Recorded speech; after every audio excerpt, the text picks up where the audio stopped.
ఏపీలో కొందరు కులం మతం పేరుతో ప్రజలను రెచ్చగొడుతున్నారని సీఎం చంద్రబాబు తీవ్ర స్థాయిలో ధ్వజమెత్తారు. కులం అన్నం పెట్టదని, మతం మనకు నీళ్లు ఇవ్వదని పేర్కొన్నారు.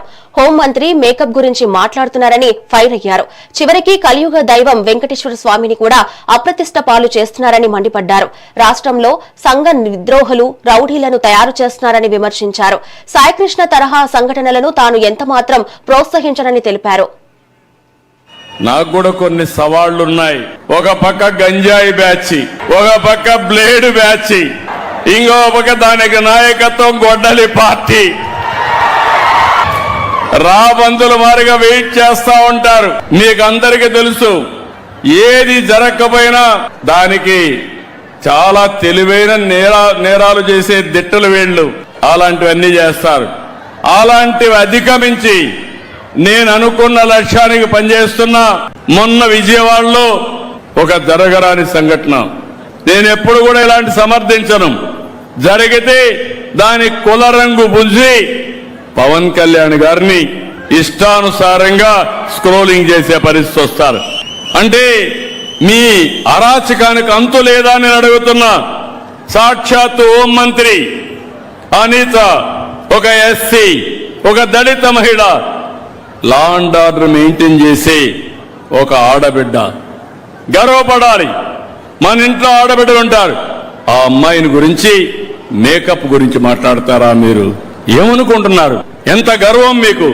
అంటే దిక్కు లేకుండా నీ ఇష్ట ప్రకారం ఆడబిడ్డల్ని అవమానపరిచేట్టుగా మాట్లాడడం, ఇంకో పక్క ఎక్కడికక్కడ రెచ్చగొట్టడం, ఇంకొక పక్క పోలీసులు నిర్వీర్యం చేసి విధానంతో ముందుకు పోతున్నారు.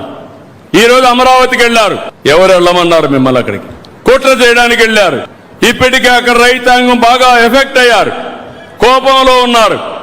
5 సంవత్సరాలు పోరాడారు. రాష్ట్ర రాజధాని కోసం నమ్ముకున్న భూమిని ఇస్తే 5 సంవత్సరాలు వాళ్ళని తిప్పి ఆడబిడ్డలను అవమానించి ఇష్టానుసారంగా చేసి ఇప్పుడేదో రాజధాని కడతా ఉంటే వాళ్ళు బాగుపడతామని హోప్ వస్తే మళ్లీ ఇష్టానుసారంగా వెళ్లి కుట్ర పన్నేదానికోసం రెచ్చగొట్టేదానికి పోతే వాళ్ళు తిరుగుబాటు చేశారు. అదే పద్ధతి. వీళ్ళు మారరు. నేను అందుకే అన్నాను గొడ్డలి పార్టీ అని.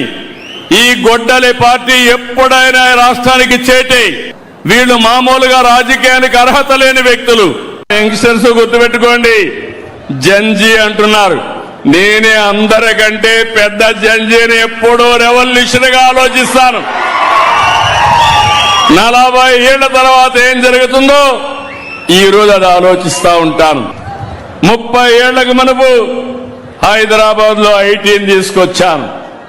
అప్పుడు ఎవరికి అర్థం కాలేదు, నన్ను ఎగతాళి చేశారు.